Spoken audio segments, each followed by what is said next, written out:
that's what they're going to do, and then they're going to lose the Yep. weight, and then they're going to get it back, and then they're going to go back. And they, like, just get if you get a lifestyle that's sustainable and it's decent, and doesn't require those crashes or fads, then you'll do it. Welcome to Maxed Out Man, helping you become the man you were made to be. Hey guys, it's Kevin Davis from the Maxed Out Man podcast. Today I'm going to be here with Zachary Armstrong, also known as Zach to me.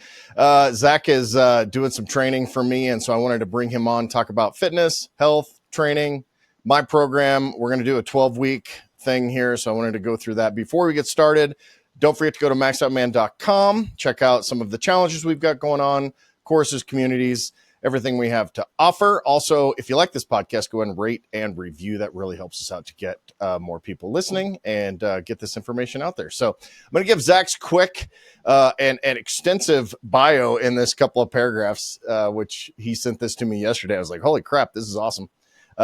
Zach's originally from Opelika, Alabama. Depending on where you're from, you know how to pronounce these things. He grew up working out and loving sports, but it's also kind of on the smaller side. So he decided to go into the gym and get bigger, which has just continued throughout his life. He joined the Marine Corps in '99 and got his undergraduate degree while serving. After the USMC, he worked a couple of years before going to grad school to get his MBA at Alabama. Fitness and training has always been a part of his life. After graduate school, he went back into the military as a naval officer and F-18 pilot, then transitioned over to logistics.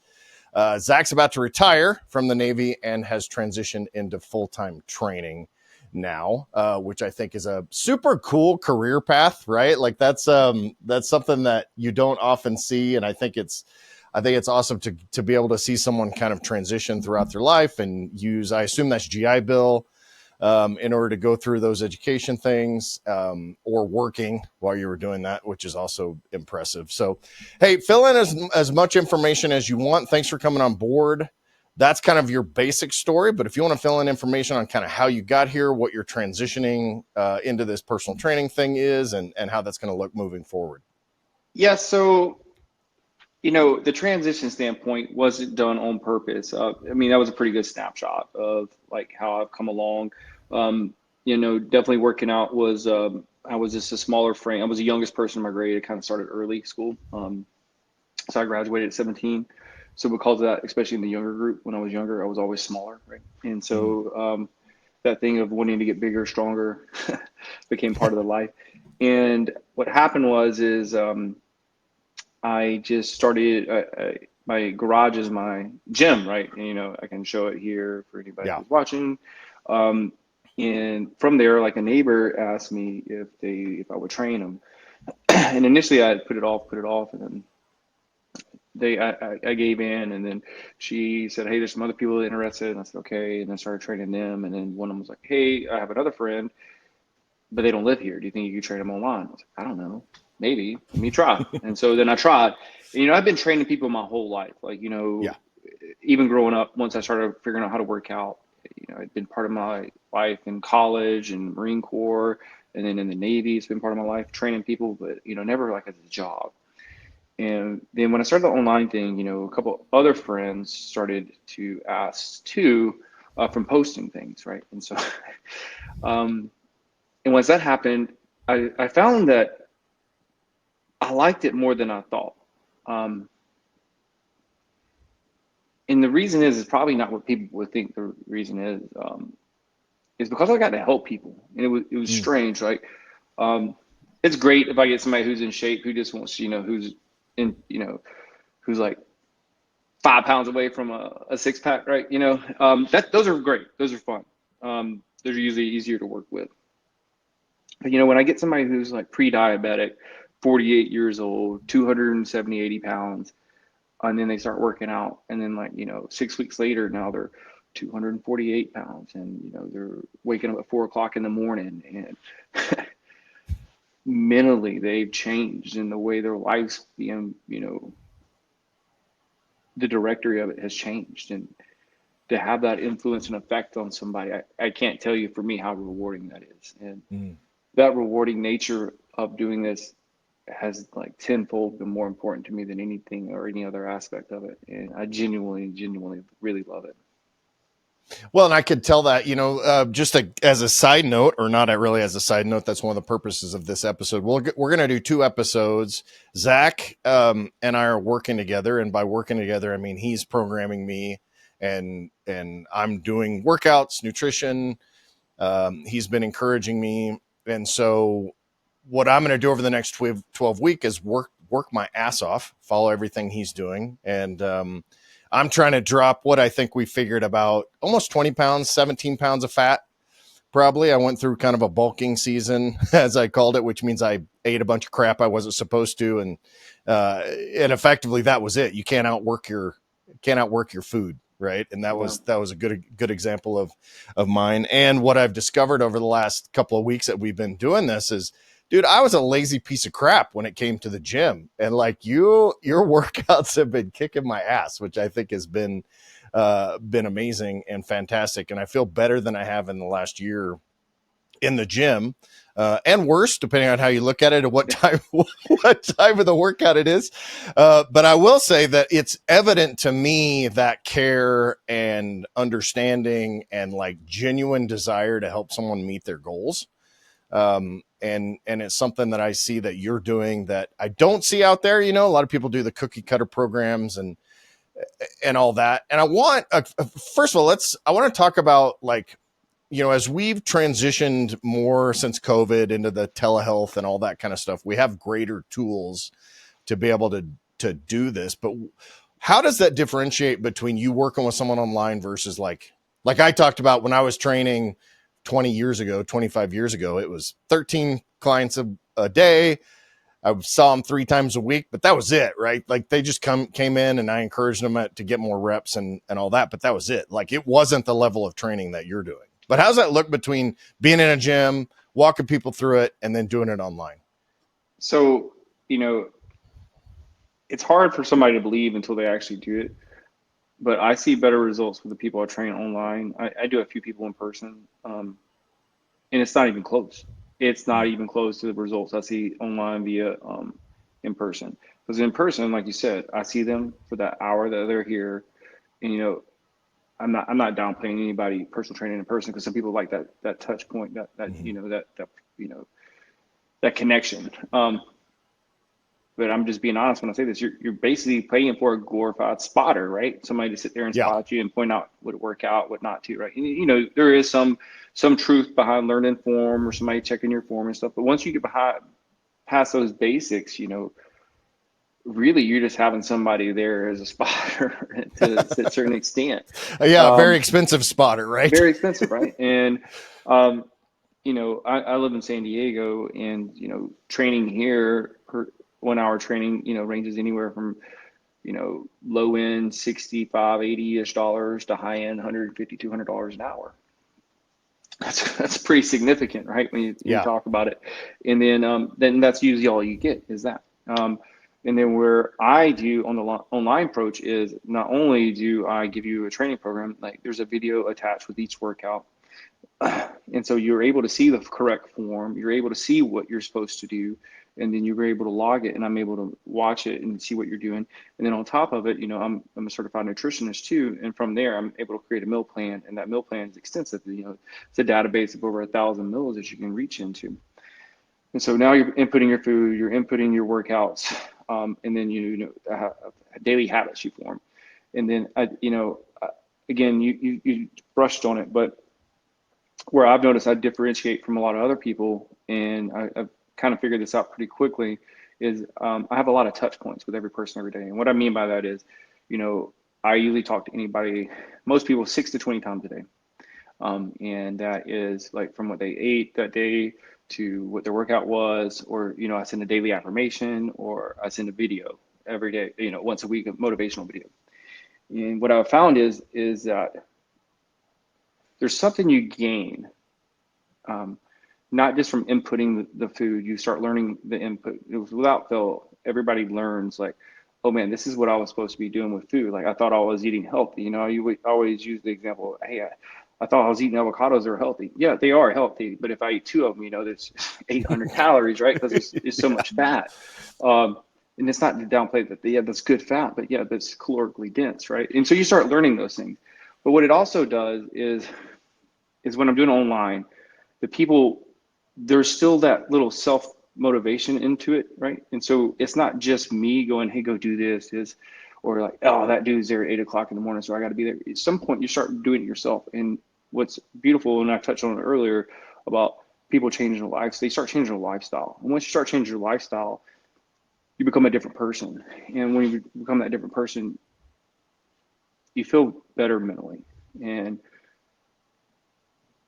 I think when I was talking about me earlier, like when I genuinely like really love this because I make people, difference in people's lives. Like I think a lot of people go in with the mindset, you know, and I know this because I've talked to enough people on the phone that when they talk about physical things, but without fail, almost everybody accidentally talks about wanting to feel better Mhm. when they're talking about their physical aspects, like, hey, I want a six pack or I want to look like this.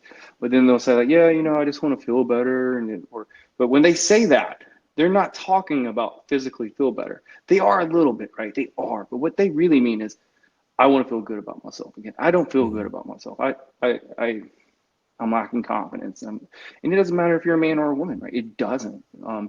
We all have insecurities about the way we look. It doesn't matter, right? It doesn't matter if you're physically fit, you could have a six pack. And I bet you that person who does is still going, oh man, like I'm pinching fat here, this, like I still have things I Yep. can work on.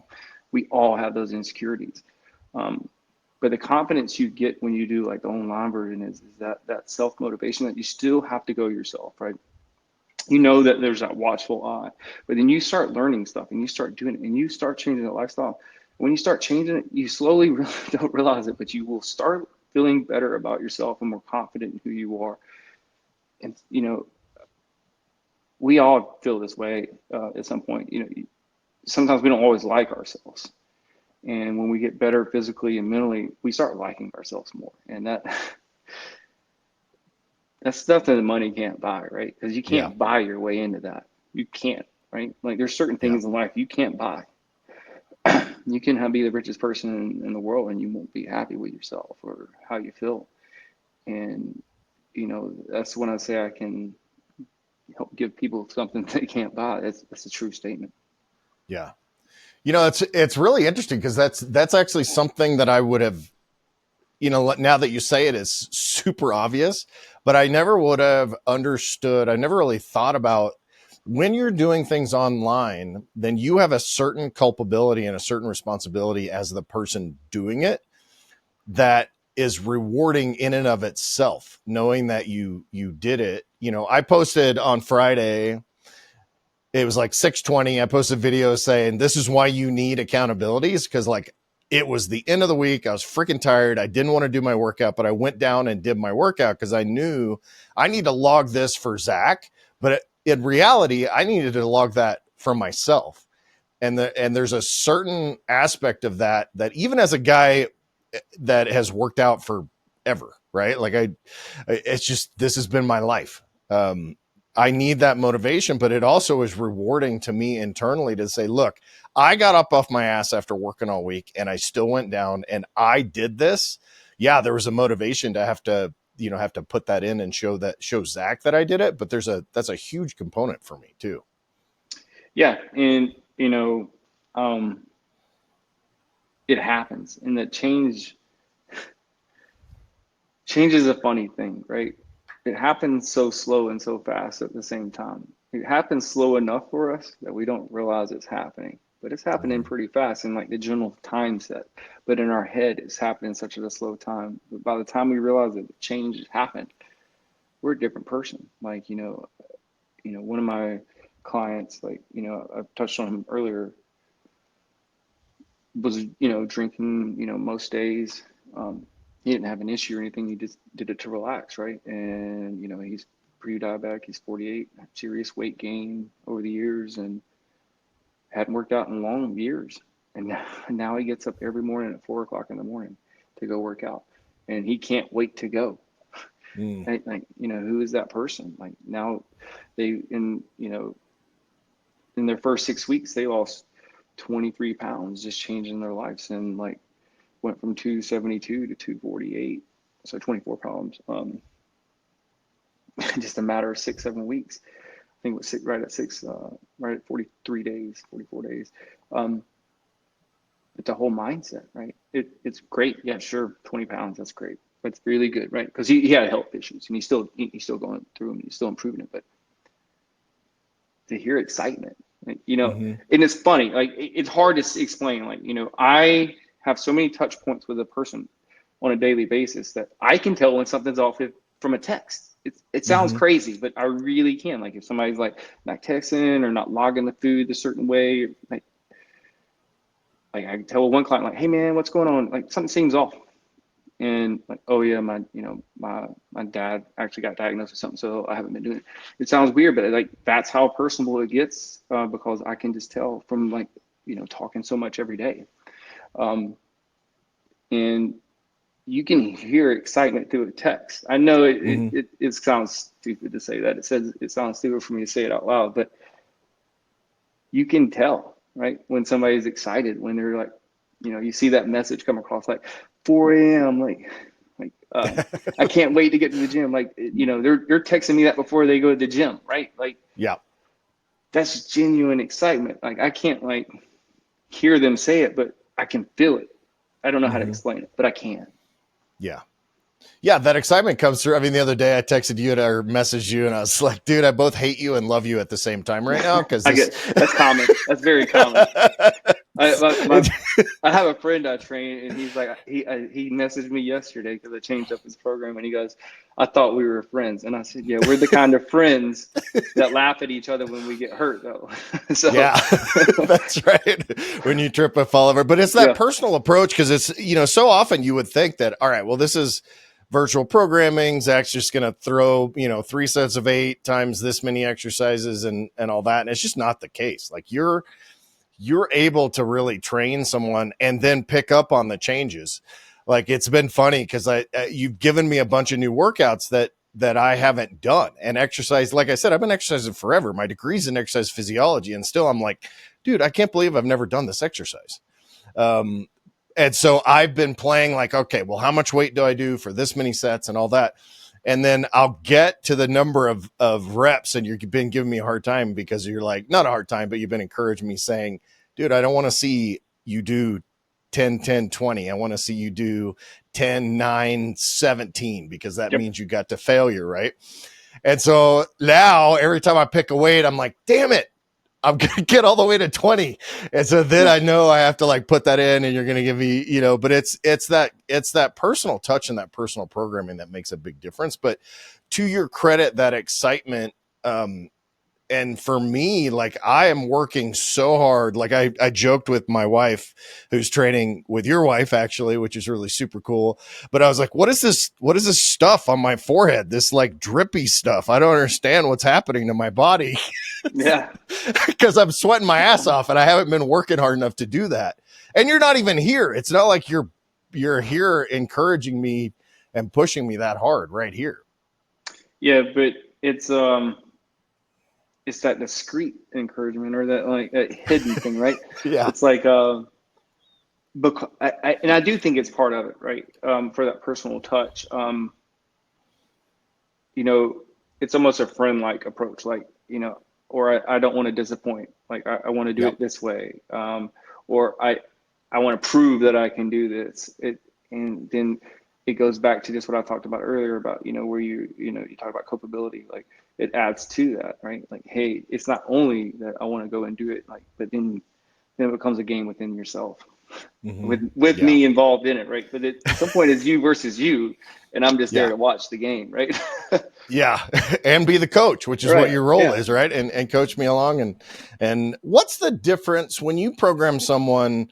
And honestly, I would guess, and in my experience, that a guy like me can be more of a pain in the ass to deal with than someone that is kind of new and doesn't really, doesn't really know or don't know what they don't know.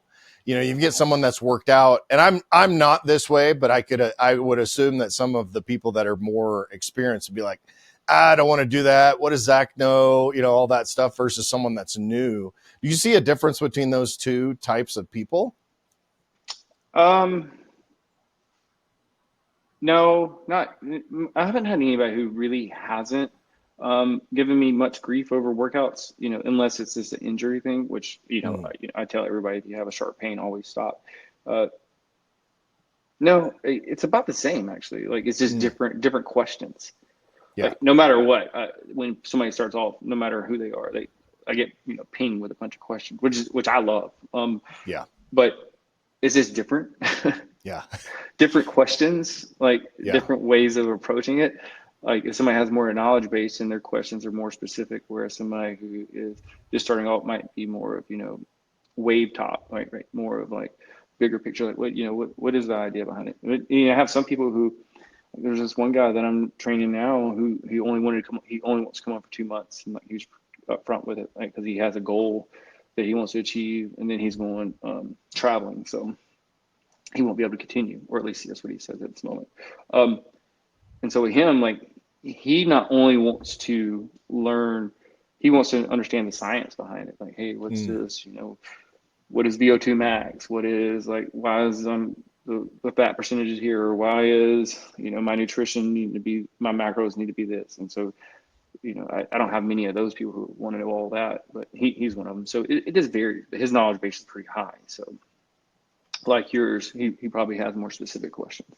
yeah. Yeah. Cause like, I've got a torn bicep and I was like, hey, can we, this particular bicep workout is a little bit too heavy on pronate or supinated position. Can we do more pronated position and all that sciencey stuff? Yeah, And you're like, sure. that's not coming from somebody who just started working out, right?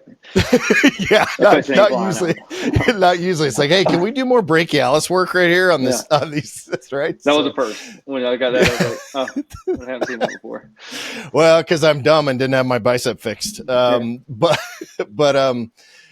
talk me through kind of the challenges between, like, what kind of challenges are people facing now? And kind of, and feel free to step back as much as you want in terms of like our society right now. I think I was listening to somebody the other day saying something like 80%, they're expecting by 2030, like 80% of Americans are going to be obese, which is just an unbelievable. And we're like pushing 60% right now. What are the challenges that you are seeing and that are causing people to get there, right? Like, what is this? Is just like a knowledge thing? Is it just like laziness? I mean, for lack of a better term, or That's a very open-ended question. So yeah. it's a variety. When you talk about the overweight and obese, it's generational too. Like you're Mm-hmm. seeing a lot in younger generation. Like I'm coming up on 43. My age group didn't see obesity as much in my youth as it is compared percentile now, and that can go a lot. There's factors in it, but the main factor would be, I didn't grow up with like, I had a Nintendo, and I think I was like 11 years old when Nintendo came out, right? And even then, it wasn't something that gaming, you didn't do it. Mm-hmm. And I didn't have social media. I didn't have a cell phone or anything. And so that plays a part in like the youth. But then it's just not the youth there. Like we're talking about people in their 20s that grew up with that, right? And people in their, early 30s grew up with that. And so some of that's just been part of their life, and like some of the outdoor activity and things that was part of my youth was not something that was introduced to them. And then, and then you add to the biggest layer, I think, is nutrition. Mm-hmm. And, you know, it started, obviously, I mean, if you want to get really into it, it started after World War II, right? When we had a problem with the food supply after the Depression and everything, and we wanted to be able to mass produce and stuff. And then we started doing processed foods, and then, it started coming up from there where Yeah. processed foods are. And now it's more to a grand scheme, right? So it's a marketing thing as much as anything. So, again, we're going really deep, but what's organic, what's, free range chicken, we put labels on things, but if you go and look at what the definition of what that may or may not be, like there's not it's not scrutinized as much as people may or may not think. And then, just the avocado example, hey, it's healthy. Yeah, it is, right? It is a healthy thing. But if you eat a bunch of it, it's not healthy. And everybody can throw out the term like, hey, everything in moderation. Okay, that may be true, but if you do a whole bunch of stuff that's bad for you in moderation, that's not moderation. That's not moderation, right? No, but it's so simple, right? And then it's not easy to go in the grocery store and with the prices now, and you look at what's healthy, what's not, and being able to pick and choose, and it's not easy. It's not easy. And so for me, when I see a lot of people, eat out. A lot of people go for quick meals, and that's understandable. Fast-paced society, I call this, we're endorphin whores now, right? Oh, Everything's fast-paced, right? Hey, like, again, going back to my youth, if I wanted to know, like, who was the first man to land on the moon, obviously my last name, I know who it is. But the point is like, back then, if I didn't know, I'd have to go find a dictionary or go find a book or go to the library, go to the catalog and find the thing. And now it's 2 seconds. Like, who was the first man? And you type it in and you got your answer, right? So you don't even have to type it. You just say it right here, right? Yeah. In your wrist. And we don't understand it, but that's the natural endorphin, right? That's the endorphin that you're hitting right there. That popping it. And it's like that. You go on TikTok, Instagram, and all that. It's just scrolling feed and just looking endorphin. You're hitting it, you're pinging it. And so we get used to that stuff too. And then so like working out, or seeing results, that's not always fast. Yeah. And so I think, you go through nutrition and then, how people grew up, like generationally, how it's changed. And then you add on to it those in how we are as a society with endorphins and wanting like instant fix, instant this. And like, I can't tell you how many times people are like, hey man, what kind of pill can I take? Or what kind of thing? That's not going to work, man. Like, hey, you can go do steroids. That's great. You can go do them. But you still have to do work to get results to be Mr. Olympia, right? Even that is not a quick fix, or right? You still have to do things if you were going to do, like, me, I do 3 supplements. I do pre-workout, protein powder, and creatine. Those are 3 things I do. But if I just took those without themselves, like, they don't aid me in anything, right? So it make me feel really wired when I do pre-workout and I'm just sitting on my couch or something. But those are the 3 things I think is like generational, how we've grown up has changed over time. Nutrition has a big factor now with processed foods, and just that plain understanding of what to eat, what not to. I see that's the biggest thing when I talk to people, or when people start inputting their food on my app, when they go on my app and they input the food and they start logging it daily, they quickly realize like, oh man, I didn't realize I was eating so bad. And they realize it fast. It's a very quick thing they realize. And then the last one is just like that natural, like, wanting a quick fix and natural endorphin. Like, we're so used to quick everything now. And then, like, if you've gotten yourself 20, 30 pounds overweight, that's not an instant fix. If you're going to do that in a healthy manner, 1% of body weight per, every 7 to 10 days is something you can lose. Now, you can go on fad diets and lose fast, but almost always you gain it back. So, those would be the 3 biggest things that I would say. Yeah. And how do you, that endorphin thing's interesting because you have to go, when you're changing your lifestyle to a healthier lifestyle, there are still endorphins involved, but it's not the same. The mechanism. You always have to retrain your brain and your endocrinal system to do better, because then it's a more natural endorphin, right? Like, it's not that doom scrolling. It's like, all right, well, after I finish this set, I do get endorphins, I get epinephrine, I get all of these things, but then it's like, it's just a different kind of process. It is. And I don't think we honestly realize like how bad we are. I don't. Like, if you really wanted to see how bad you are, just go, all right, I'm going to put down my phone, my computer, and everything for a day.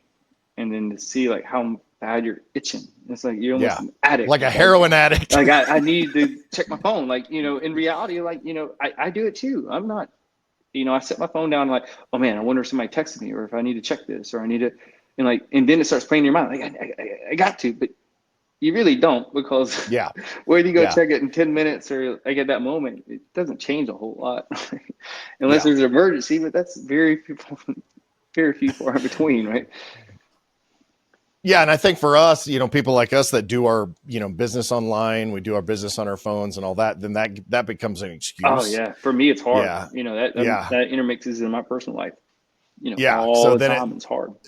yeah, because you almost have to shut it off. I started doing this thing where the first 30 minutes a day, I stay off social media, I stay off email. And then for the last, and one of my checklist things at the end of the day is to do this digital detox at the end Yep, of the day. I give that to every And client. yeah, and so, I mean, and it's great. And we had already been kind of doing that. So it's not that hard for me to do, but like just shutting the phone off and putting it down. And we do some red light therapy and some different things. But it's like that first time of not wanting to reach out and grab your phone all day long is just, I mean, it's a It's huge hard. challenge. Yeah. It's real hard. And then retraining your brain to have that, like when you run or do cardio or do HIIT or work out or any of these things, you get a natural endorphin hit, but it's like getting off of cocaine or heroin or It is. methamphetamines or any of those kind of things. Cause it's like, it's a level 1, it's a level 2 instead of a level 1000. Yeah, I Right. mean, when you talk about drugs, that's what you're talking about. They're messing with your central nervous system and the endorphins and Yeah. brains, right? It's the same. It's the same. We just Yeah. don't view it the same. We should. I think if we did, it would be a little bit easier, but Yeah.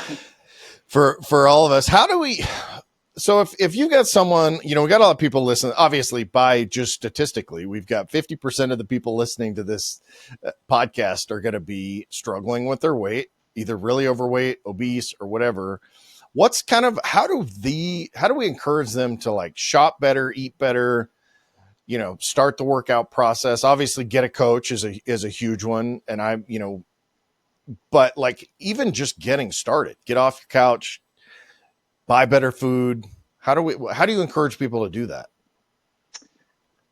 You know, I say, for one, like, I'll touch on something before I go into that is like, for me, I just talked about it on Instagram today, actually. And so for me, on social media posting was very hard because I think I went like almost 8, 9 years without making a post. And then when I started this, I had to post daily now. It's kind of Yeah. hard, just from a aspect of doing that. But it's your mindset. And so I said it today on the thing, and I said, you got to, dream it, to believe it, to achieve it. And I kind of came up with that on the spot when I did it that day. I'm sure somebody said it before me. It's been millions of years people have been alive. I'm sure somebody said that before me, but that was the original thought in my head. But I mean it because for me, like, I tell people it's very healthy at night to daydream. But daydreaming is so much more powerful than people think. Because if when you go and you sit down and you lay down at night before you go to sleep, or when you wake up in the morning, you spend 5-10 minutes of active thought. And this goes more than just working out, but like, go, all right, in 6 months I want to look like this, and you start picturing that in your mind like that. And it's hard to think, but you can go from to the point of being, if it's in your head and you start thinking about it all the time. It's funny how you naturally start going in the direction of your beliefs and your thoughts. And you go, if I'm putting this in, this is an achievable goal, your mind will start shifting to like, hey, I can do this. I can make this. And once you start putting that power of belief in yourself in your head, that can't be taken away from you, because that power of belief in yourself is stronger than what other people can tell you. Because when you get that belief in yourself and you start going, hey, I can do this. So when you start putting that mindset, changing your mindset to those things, to me, that's the most important. Is shift.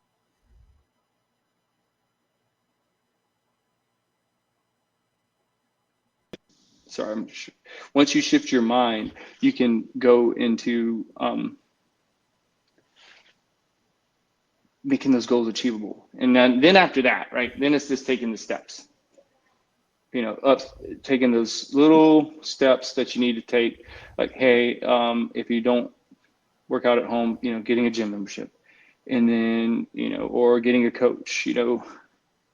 I'm not trying to sell myself. I really am not, like, but just taking any steps that can help you, right? Like if you know you need that accountability at first, then get a coach, right? Or if you don't have the knowledge base, go get a coach. Like, it's a small investment to a better life. Like, it's funny. Like, you'll see people have no problem going and spending like, $200-300 on a pair of shoes. But if you said, hey, your gym membership this year is going to be $300. Oh, that's too much. It's like, That's too much. Can't do that, right? It's Yeah. like, all right, man. Well, one, is, I'm using shoes as an example because $200 pair of shoes. One, you'll wear them 5-6 months, maybe. And then the other one, though, you can change your life. You can feel better mentally. You can look better physically. You can change the way you approach life. And it's funny how we can go, oh, $200-300 on shoes is this, but $300 for a gym membership, but why do we view it that way? It's strange how we view what we'll spend our money on. And you can go get a coach, and some coaches more or less than others, and people will be very, very hesitant to do that. But then they'll go buy something that's a perishable item, and perishable items are great in the medium, but it goes back to that natural endorphin thing too, right? Yeah. That quick endorphin thing. But the other can shift your life. And I don't think people understand how powerful it is when you can shift some of your life and get that mental and physical difference in your life. It's something like, and I said it before because I mean it, is you cannot buy that. Right. It's earned. And that's why it's so much better. It's always better when you earn something versus just buying it. It's great when you buy something, you feel something, but when you earn something, you can't replicate that. Do anything. Yeah. I mean, it's, and we, I've talked about it on the podcast, and I think there, guys that are our age, I'm older than you by 6 or 7 years, but it's like this, everybody gets a trophy mentality and all of this stuff that we've kind of done to these young people. And I think we're robbing them of that ability to earn something for themselves, because there's something different about earning what you have and earning the body that you want, and and I mean, you're like me. It's like, you can't bullshit somebody and say, look, this is going to be super easy. You're going to take this pill, you're going to do a couple of things once a week, and then 12 weeks later, you're going to have the body you want. No, it's like, it's work. It takes a lot of work, but the reward is there, not only from a daily basis, weekly basis, but then when you begin to hit those goals and see those changes and feel that tightness and all that, that's a huge component. But to your point, people are spending freaking $300 a month on Starbucks. Yeah. And which are, 1,100 calorie drinks with 140 grams of sugar in each one. And yet they won't, spend that on a trainer or coach or whatever. It's nuts. That's a great example, right? So like $5 a day, you could put it in that aspect, right? I don't go to Starbucks, but I assume most things are $5 to $10 there a drink. To do the math, that's $150 to $300 a month. If you just took that away and applied it to a gym membership or to a coach or, to better nutrition, like instead of buying that, you go buy healthier food. But we don't. Why? No. Why do we value that Starbucks in that nature, right? Like, hey, you can replicate that coffee at home. It might not taste the same, but it tastes pretty close. You cannot replicate that other thing without. Right. Yeah. Yeah. That's, it's just changing that mindset. And to your point, one of the things that people think is that, food prep and all that stuff is a huge problem. It takes so much time, and it's so much I literally yesterday, I had Michelle, my wife, she bought a bag of mahi-mahi at Costco, frozen mahi-mahi. I have rice at home. We picked up some fresh and frozen vegetables, but in 30 minutes, I had 6 meals, right? It's just, it's not that hard. And so I especially clients that eat out all the time when they first start, we go through this almost without fail. Right, hey, I want you to just do because I'm going to be honest, I'm super anal about my time and efficiency. I just am. It's who I am about person. Me too. Yeah. And so if you go, all right, think about it let's just do math. Okay. All right. If it takes you, you set a time on Sunday and it takes you an hour and a half, which, is realistic if you can make, 15 meals, right? You can make 3 different types of meals. I make shrimp and grits for one meal. I make, chicken breast and broccoli for another meal. And then I make, some kind of breakfast food, some kind of, scrambled hash, right? And so I make 5 of each, and now I have enough for my work week for breakfast, lunch, and dinner, right? All right, it took an hour and a half. Okay, dude, let's just say you go get something to eat at McDonald's twice. All right, so you got to leave work, you drive there. Let's say it's close, it's 5 minutes away. You go there 5 minutes, you wait in line 5, 10, 15 minutes. You get your food, then you drive back to work. It's another 5, 10, 15 minutes. Like, let's say minimum 30 minutes. You do that twice. That could have been the same amount of time in 2 days that it took you to prep. And that's not including all the meals. We're talking about two meals. 2 meals. Just a simple math. Just look at it from a math standpoint, time. You look at your time. You're actually more efficient in meal prepping. It's just that in our heads, like, oh, I got to set aside to do this time for an hour, hour and a half. Hey, man, there's quick ways now. I go through this with clients. Pressure cooker, right? Get yourself a pressure cooker. You can have frozen chicken and have it ready in 10, 15 minutes. Get an air fryer. You can actually make some pretty tasty stuff pretty quickly in an air fryer. And the prep is 5 minutes, and then you put it in there, you let it do it itself, and you come back and then you put it in Tupperware. And now you're ready. And then I have other things like, if you really want to be quick, go to Costco, buy 3 rotisserie chickens, debone them, put them in 10, 15 different pieces of Tupperware, buy some beans, get them out of a can of beans, put them in the other part of the container, and then get like quinoa salad from Costco or, quinoa salad. Boom, put it in there. Now you spent $27, $30 at Costco, and you just made yourself 10 to 15 meals. You just spent $3 a meal, and you just meal prepped in 15 minutes. I've done that before. When I'm loaded on time, like, hey, that's not only was that efficient, it was time saving and money saving as well. Yeah, Costco rotisserie chicken is the cheapest protein source other than eggs used to be cheaper. I think rotisserie chicken's probably cheaper than eggs, gram for gram now, but it's we buy 2 or 3 every time we go just because it's just easy. Yeah, it's easy, and I wouldn't recommend doing it all the time. It's got sodium and stuff in it. Because they obviously do it a certain way to make it taste good. But it's quick and easy and fast, and it's not the worst thing. It's in the realm of like, hey, this is acceptable type stuff. Yeah, and it's just not that hard. I mean, like you said, you get your Instant Pot, pressure cooker. We have a rice cooker if we want to do some brown rice or long grain rice, and literally it's you dump. It takes 3 minutes and hit the start button and it's done. It does it. Yeah. It takes no time. I think we're just, that's part of that endorphin, right? Like you don't, but it's just, you don't get that hit from that absolute, cause occasionally we'll eat McDonald's. I haven't had McDonald's in a while, but like that, lizard brain will be like, I bet that would taste really good. And then after I get it, I'm like, this is why I don't eat McDonald's. Cause it tastes horrible. It tastes terrible. And it makes you feel like crap. The filling part, right? Like 2 hours, an hour, 2 hours later, man, it's like, whoa. Yeah. And then once you start eating clean, do you hear this from your clients? Like, hey, I've been eating clean for 2 weeks and I feel so much better. Two things happen every single time. Oh man, I can't believe how much better I feel and how much better I'm sleeping. Both hand in hand. Because, our indigestion and stuff wreaks havoc on more things than just like, how we look. It also wreaks havoc on like how we feel and sleep. Like, how many times have you rolled around in bed being uncomfortable, right? And then once you start working out and eating right, like your body just starts like going to a natural, being able to lay down and go to sleep and sleeping through the night because you've worked your body out and you've eaten that, good, right? It's huge what it does to my mentally and physically. I can't even like try to oversell that aspect of changing your life. Is like the mental and physical aspects and how many touch points it is in your life from how you feel, how you sleep, how you act. It bleeds into everything. Yeah, that's kind of I'm a better person, right? Because I'm a happier person.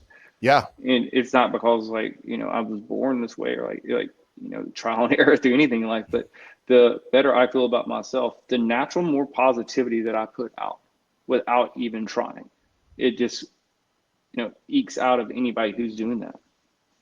Yeah. And that's not just a physicality standpoint. Yeah. That's like you said before. It's mentally, emotional, spiritual, physical, all of those things fit together.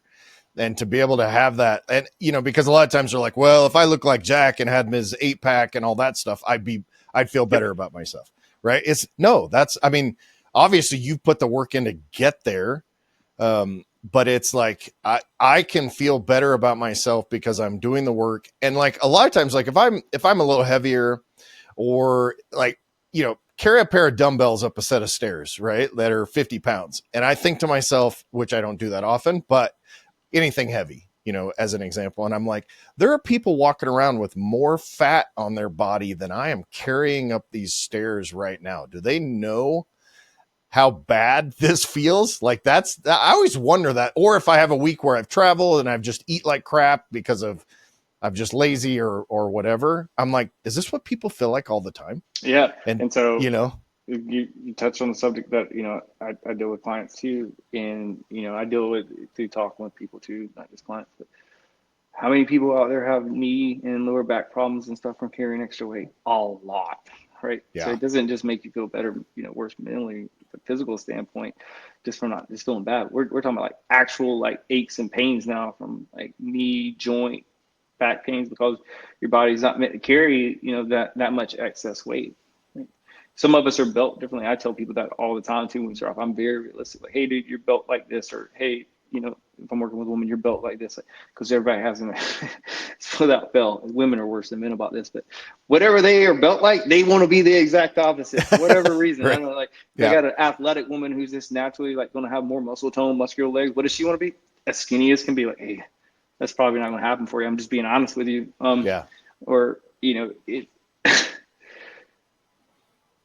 But yeah, it's just funny how people will do that. But that pain that you actually cause on your body with the knees, the joints, and all that, like it's significant.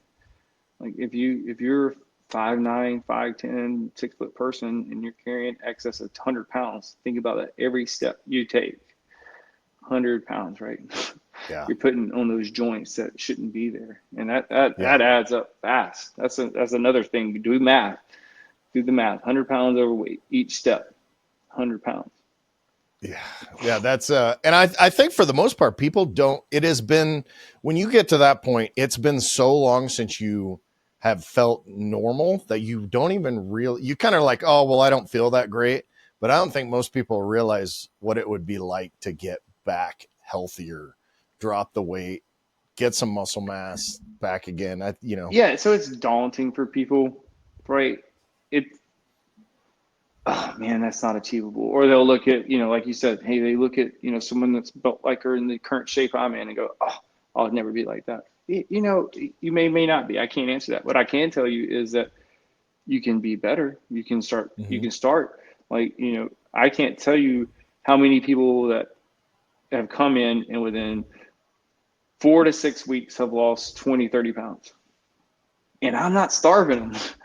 I'm not doing like that's depending on their weight, like, so the guy who started off with 272 pounds, I started him out at 3,100 calories a day. And then we went down, right?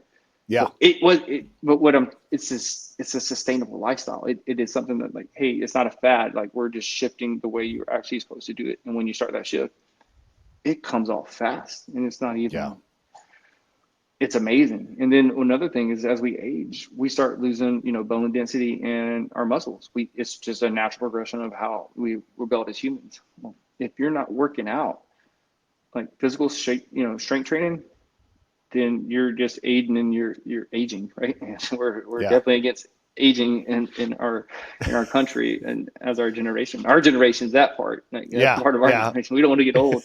I mean, nobody wants to get old, but our generation is taking it to a whole different level. But you have to do that, right? And like I tell a lot of the people who come in from like doing this heavy cardio standpoint, like, hey, we're actually not going to do any cardio. Like, what? yeah, we're not going to do cardio. And if we do cardio, it's going to be very light, and it's going to be very, very pointed. It's going to be for a very exact reason, and it's going to be very like time stamped on it. And they're like, well, how am I going to lose fat or weight?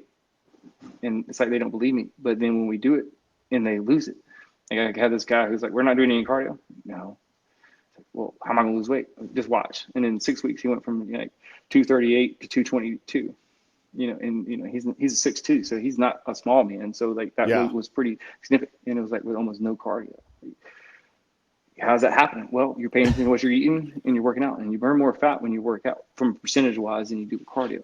A lot of times with cardio, people get misconceptions of that's how you lose fat. It's not. You just burn calories. Calories are calories are calories. But what you do when you run is you burn a higher percentage of carbohydrates than fat, Yeah. because our energy comes from two sources alone, right? Fat or carbs. When we work out, we expend more fat when we're doing strength training than we do carbs from our energy sources. And it's the opposite with cardio. You expend more carbohydrates than you do energy, fat. So anybody who's Yeah. went on a long run knows what I'm about to say is like when you're done, like an hour later, you're like, oh my God, I'm starving. Right. And there's a reason for that, is because you're not using the storage, your fat storage for the energy source. You're using the carbohydrates that you have consumed. And what do you want to do? Your body does a natural reaction. It wants to replenish it. So that's why it's very hard if you do like long cardio not to want to eat. Yeah.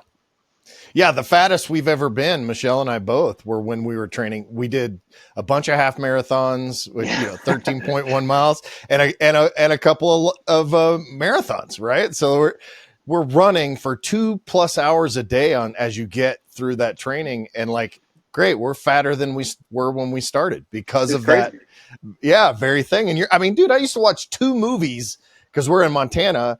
I'd watch 2 movies on the treadmill while I was doing my marathon training. And then you're just like, all right, well, and then I'll go overeat at the end of that. Every Right? time. You can't help it. Like, because that's like you're almost starvation level at that point, because Yeah. how much of the carbohydrates you depleted from your body. And it's a natural reaction to want to eat. And then you eat so fast because you're starving. Your body takes 20 minutes to, say it's full. So and part of your brain is telling you, hey, I just worked my ass off. You almost give yourself permission to overeat. Yeah. Right. And that's just, So cardio, and I'm just as, cause we're from the same generation. Our generation was the Susan Powder and Tony Little and all these guys that were on TV that were all telling us to do all this cardio, right? It's so I hadn't thought about Tony Little in years, man. With his little mullet. his mullet and that whatever that kick thing is that he used to do. Yeah. Holy crap. So, but, and it's funny that you say about body type and what you want. Michelle and I have struggled with this with her forever. Right. Because she's the same age as me, 50 years old. I'm 51, but that same generation of women that had this, skinny supermodel and all that. So like in her mind, that's the goal. Yeah. Kate Moss, that's the goal. Right. But for her, she naturally builds muscle quickly, both upper and lower body. So she and I were working out this morning and I'm like, dude, your chest and shoulders and back are amazing, right? Like she's carrying more fat than she wants to right now. Her legs are the same way. And she's finally, because she's getting close to that menopause age, she's finally recognizing that I need this muscle mass to continue for the rest of my life. And I'm going to embrace the mass. Yeah. Right. The muscle will help a lot. And it's hard to like make somebody feel good about what their perception is. Like I did this with a in-person client actually like a month and a half ago. Like they were complaining about something, and then I went and stood. I got her and stood in front of the mirror, and I said, "What do you see?" Yeah. And then they go like, "Well, I see this fat here. I see this. I see this. I see this." And I said, "Okay, this is what I see." And then like, "Hey, I see a woman that is like got an hourglass figure. I see a woman who has a nice shaped legs and rear end, right? I see someone who's got like structurally sound shoulders. This is what I'm seeing, like what I find is sexually attractive, right? What you're seeing is a total different concept of yourself in the mirror. Why? Well, it's because of your reality and what we've seen as like the Kate Moss effect of like that's what we perceived as beauty in the early 90s, late 90s, and it's changed through progression of time. But it's funny how that stuff sticks. It sticks, and it's hard to get it out of your head of like that's what I'm supposed to look like. It's hard to do. Yeah. And I think women are probably more guilty of it. They're way more guilty than men. Way more guilty of it than we are. But at the same time, what's funny is I think a lot of men, to their detriment, see it the other way. It's like I always joke and say, whoever came up with that study that women prefer dad bods all had dad bods. Like that was so, women don't, because it's unhealthy. We know that it's not healthy for you, and that visceral fat and all that kind of stuff. But yeah, it's definitely. The women that, it's always like, oh, like look at Leonardo DiCaprio, dad bod. Like, women love it. Yeah. The fact that he's a millionaire and like a movie star, I'm sure that has something to do with it as well. I'm sure Yeah, if he's you regular, definitely see a lot. I'm sure if he's regular Joe Blow, he's feeling that. Oh, let me get Yeah, that guy. if you're poor and ugly, or and you have less, your situation's different than you're rich and ugly and Yeah, fat, right? I mean, That's like, let's be honest. Like that dad bod's gonna work for a couple people more than it will for others, but it's not because of the bod. yeah, 100%. Well, dude, this has been awesome. Let's before we get off of the call or of the podcast, I want to get kind of what are you thinking? Because we're basically going to do kind of a before and after thing. Mm-hmm. With me over the next 12 whatever weeks. What are you kind of thinking from my plan? Like, how are you approaching it in terms of like what I can expect and what people listening along can say, hey, well, this has been his journey and all that. So, I mean, I approach you no differently than I approach any other person. I approach you the same thing. You tell me your initial goals, and it doesn't matter. I have everybody who will have their initial goals, and it doesn't matter. Almost everybody at some point along the way, whether it's 2 weeks in or 6 weeks either, the goals change. Mm-hmm. And it might not be like they change from like who I want to be like, let's just, I'm not going to use your weight or anything example, but let's say somebody was 200 pounds. They're like, all right, I want to be 190 pounds in 6 months. Well, they start getting there really quick. And then all their goals like, oh, no, you know what? I want to be like 170 and bench this much. Like people have their goals, but this could be, realistic. So I approach you the same way. Like you have your initial goals.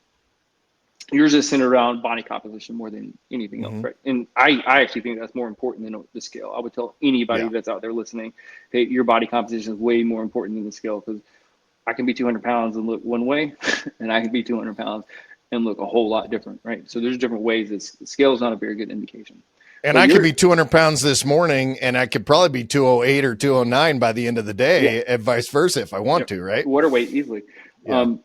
But yours is centered mostly around body composition right now, right? You have a certain goal in mind of where you want to be body composition-wise. Yours is like body fat percentage is what you want.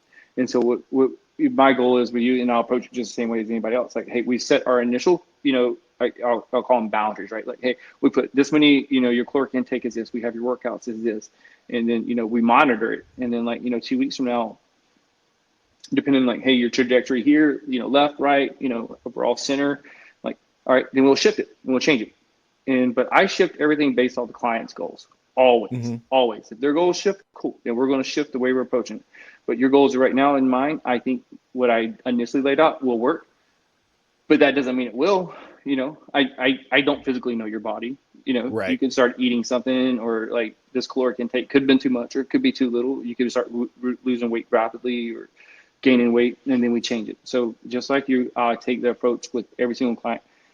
We set our initial goals. We set, based off those goals, a plan. And then that plan will be updated as we go along continuously based off your goals changing and or if we're on the trajectory to hit those goals at the desired time frame.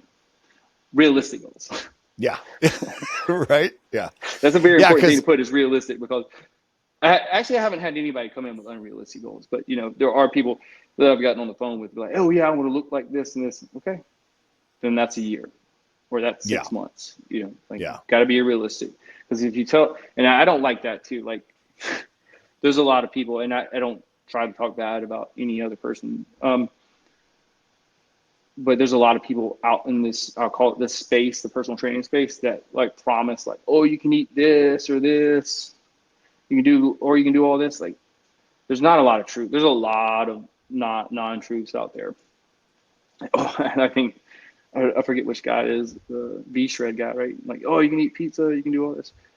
Yeah, you can. You can probably eat that slice of pizza, and that might be like one of your 2 meals that day if as long as you stay under 1500. Yeah. If you eat 1,600 calories, sure. Yeah, you can eat the pizza, but you got to still stay 1,600 calories under that day to get your goals.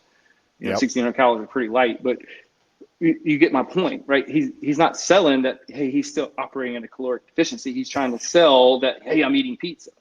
Cool. Yeah. That's a great marketing tool, but it's not very realistic. It's not, it's not, there's hidden truth, right? He's omitting things. And a lot of people do that. to me, it's very important to be genuine upfront and like, hey, realistic goals. And the most important thing to me is giving people things that are sustainable. If you can do something and you start changing your lifestyle, and I give them tools to be sustainable, then they're going to do what they're supposed to do. And I've had success with every single client, and I've yet to have one client leave yet. And Yeah. And that's because I think I do that, because I'm genuine, I'm upfront, and I'm realistic with them. Yeah. I had a friend of mine, and this dude has gained and lost at least 35 pounds in the last since I've known him. And he's one of these guys that likes to post on Facebook every 6 months or whatever. This is my new thing that I'm doing to, take control of my health and all that. I'm like, so now his new thing is like, I'm going to eat 600 calories a day for this many weeks or whatever. I'm like, good luck getting fatter. It's like, I ask him, I'm like, are you lifting weights? No. Well, because you can't lift a can of soup because you're eating 600 calories a day and you're just going to keep getting fatter. And like, anyway. Yeah. And so we all know those people though, right? Yeah. Oh, what's the new trend of diet? That's what they're going to do. And then they're going to lose the weight, and then they're going to gain it back, and then they're going to go back. And they, like, just if you get a lifestyle that's sustainable and that's decent and, doesn't require those crashes or fads, then you'll do it. Like, I think, what is it, the strong 75 or 75 strong? Hard, 75 hard, 75 hard. Yeah. Yeah. There's a reason it's for 75 days. Why? Because it's not sustainable. Yeah. Yeah, you're going to lose those weight in 75 days, and maybe you can change a little bit of your lifestyle with some of their inputs. Like, I do think some of their ideology is good, but it's not sustainable. Yeah. That's why it's called hard 75, right? And like, you don't do Yeah. hard 75 24/7. You do it for 75 days, and that's no different than a crash diet. That's no different than some of these like half truths that people say. Yeah, because my goal is like, I want to, I have, so I think I was at 204 when I started. I don't mind giving my numbers. I'm at 204 when I started. I think what we were shooting for 7 or 8%, something like that, is kind of our initial goal, and we'll see how that goes. And I think that got us like 187. I think that was the number we're kind of shooting for. But it's funny because I'm lifting. I did heavy legs yesterday. And first of all, don't tell your trainer that you have a hard time growing your legs, because then what will he do? He'll make you do freaking legs until you can't walk anymore. So, which I really appreciate. But I'm thinking to myself, look, I don't know if 187 is going to be the number to get to that body fat percentage, because I'm fully thinking that I may gain a couple of pounds of muscle in the next 12 weeks. And so, but it's that mentality, right? Like I've learned enough over time to think, hey, that number may shift. Like 187 may not be the number. Could be 185, could be 192, whatever that number is. But like, that's that sustainable, because I want to get to a point where if I want to maintain, like we talked about, I think 9 or 10 is like, all right, you can do it, but it still requires a decent amount of effort in order to kind of maintain that leanness. And, there's a component for me from a marketing perspective, like there is for you, to stay lean and, just because people want to see lean trainers, right? Like that's and coaches and people that are in the fitness space and those kind of things. So, but all that to say, it's a lifestyle thing that I think that you're helping me you're adding on to my tool arsenal on the things that I thought I knew. I won't even say already know. I'll say I thought I knew. And I'm super excited about being able to take these next steps and see how it goes. And like I said, I'm committed. I'm gonna work my ass off along the way. Yep. I'm looking forward to it. And like, people can, when I talked about earlier saying, hey, I can hear the excitement in text, like just how you sound excited there. Like you are naturally excited. It's the same things I hear from every single person. Yeah. Why? Because they're not just, they're earning it, right? They're earning it, and they know it. Yeah, I earn it. Because of our podcast, I did all my chest workout this morning. I go back and do my abs this afternoon, which I'm committed to, and I'm gonna get those things done, and eat what I need to eat and all that. But so what I want to do is I want to tell us how we find you. I want to do that. But if there's anybody listening to this, I think what I'm going to do is I'm going to push this episode in the schedule. So if you're listening to this now and you want to kind of join me on this journey, I want you to reach out to Zach, see if it's a good fit. It may not be a good fit. Not everybody's a good fit for everybody. Reach out to Zach and then join me kind of along this journey on taking control of your health and fitness and lifestyle and all of those things. So Zach, how do we find you? How do we reach out to you? So myempowermentfitness.com is my website, and then on IG I'm My Empowerment Fitness, and then on TikTok I'm My Empowerment Fitness. So kind of easy, My Yeah. Empowerment Fitness, and like you can, anybody watching Empowerment Fitness, I have Yep. shirts, t-shirt, and hats. But those are the easiest ways. Is IG is My Empowerment Fitness, or go to my website Yep. myempowermentfitness.com, and then you can there's a contact functionality on each. So those are the easiest ways. Cool. And he's posting every day, so you guys can follow him and see what's going on there. And yeah, man, I'm excited about this. So we'll see. I gotta go do the work. Yeah, man, we'll get to it. All right, brother. Thanks a lot. We'll talk to you soon. Later. If you're looking to really maximize your life and become the man you were made to be, head over to maxedoutman.com and get your journey started today.